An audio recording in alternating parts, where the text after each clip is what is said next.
যৌন নিৰ্যাতনৰ গোচৰত আৰক্ষী বিষয়া কাৰাদণ্ডৰ ৰায়দান আদালতৰ। বঙাইগাঁও জিলাৰ অভয়াপুৰীস্থিত অতিৰিক্ত জিলা আৰু সত্ৰ ন্যায়াধীশৰ আদালতে প্ৰদান কৰে এই ৰায়দান। 2018 চনতে এগৰাকী মহিলাই নাবালিকাক যৌন নিৰ্যাতনৰ অভিযোগ তুলি আৰক্ষী বিষয়া নিজামুদ্দিন ভূঞাৰ বিৰুদ্ধে গোচৰ তৰিছিল। উক্ত গোচৰৰ ভিত্তিত আজি বি কে নাথৰ আদালতে আৰক্ষী বিষয়াগৰাকীক পক্সো আইনৰ অধীনত দোষী সাব্যস্ত কৰি 5 বছৰ সশ্ৰম কাৰাদণ্ড লগতে 50,000 টকা জৰিমনা বিহে। জৰিমনা অনাদায়ে অতিৰিক্ত 3 মাহ কাৰাবাস খাটিব লাগিব নিজামুদ্দিন ভূঞাই।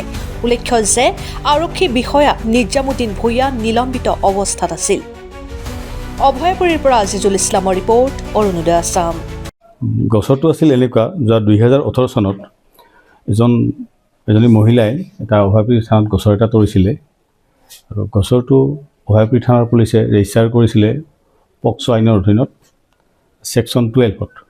তাৰপিছত এইটো অনাৰেবল কোৰ্টে বিচাৰ প্ৰক্ৰিয়া চলে। আমাৰ অভয়াপুৰীস্থ এডিশ্যনেল ডিষ্ট্ৰিক্ট এণ্ড ছেছন জাজ কাম স্পেচিয়েল জাজ এই কোৰ্টত বিচাৰটো চলিছিল আৰু বিচাৰৰ অন্তত আজি আমাৰ এডিশ্যনেল ছেছন এণ্ড ডিষ্ট্ৰিক্ট জাজ কাম স্পেচিয়েল জাজে গোচৰটো ৰায়দান কৰে আৰু গোচৰটো ৰায়দান কৰি অভিযুক্ত নিজামুদ্দিন ভূঞাক 5 বছৰ সশ্ৰম কাৰাদণ্ড ভোগে আৰু বিহে আৰু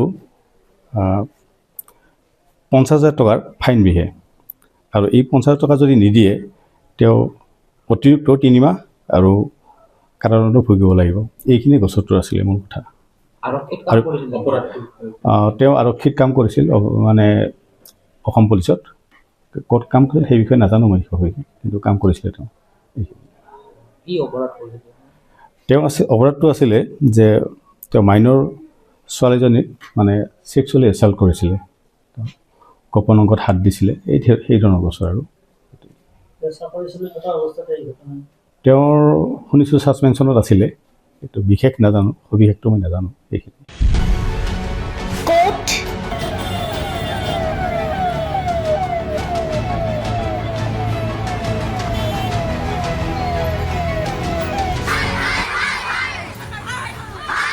কিয় কেনেকৈ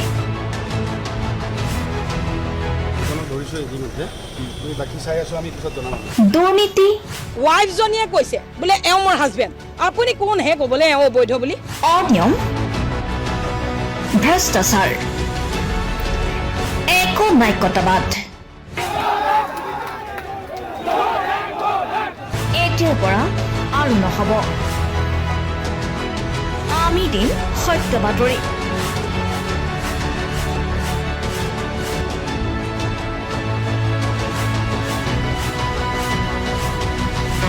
নিজকে সংস্থাপিত কৰাৰ বাবে শুদ্ধ ৰূপত নিৰ্ভীক নিৰপেক্ষতাৰে আমি সাজু। অসমৰ উন্নয়নমূলক যাত্ৰাই আজি এক নতুন দিগন্ত ভৰি দিছে। অসমৰ ৰাইজৰ পৰা আমি সদায় আশীৰ্বাদ বিচাৰোঁ। আমি এনেকৈ যাতে আমাৰ জননী জন্মভূমিক সেৱা কৰি যাব বিচাৰোঁ। অৰুণোদয় অসম, নিৰ্ভীক নিৰপেক্ষ।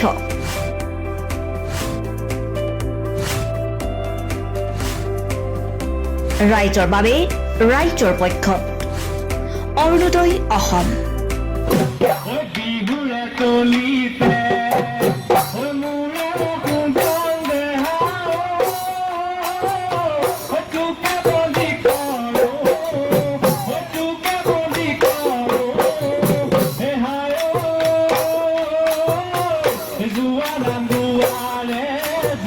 Nam